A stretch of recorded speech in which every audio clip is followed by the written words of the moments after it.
নদীর ভাঙন, বন্যা, কর্মসংস্থানের অভাব, চিকিৎসা সংকট, শিক্ষার বৈষম্য আর রাজনৈতিক দমনপীড়নের মধ্য দিয়ে এই জনপদের মানুষ আজ দাঁড়িয়ে আছে এক কঠিন বাস্তবতায়।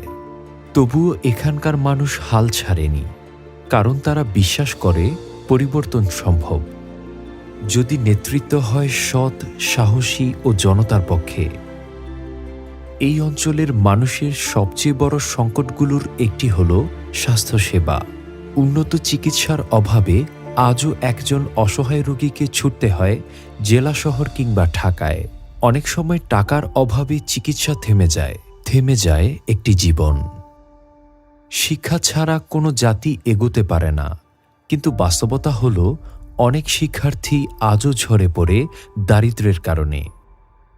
আবার অনেকে পিছিয়ে থাকে মানসম্মত শিক্ষা না পাওয়ায়। অনেক মেধাবী শিক্ষার্থী প্রতিভা থাকা সত্ত্বেও সুযোগের অভাবে হারিয়ে যায়। শিক্ষা ব্যবস্থার দুর্বলতা ভবিষ্যৎ প্রজন্মকে অনিশ্চয়তার দিকে ঠেলে দেয়। ফেনী এক বারবার প্রকৃতির রোষের শিকার হয়েছে।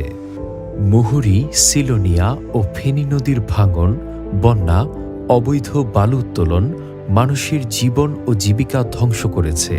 টেকসই বাঁধ নির্মাণ, নদী খনন, পরিবেশ রক্ষা ও অবৈধ দখল বন্ধ না করলে এই সংকট থেকে মুক্তি নেই।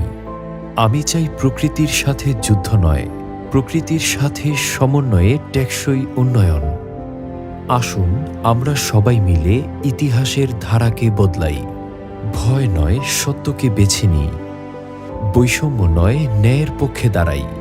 ফেনী এক এর পরিবর্তন আমাদের হাতেই। আমি একা নই, আমি আপনাদেরই একজন।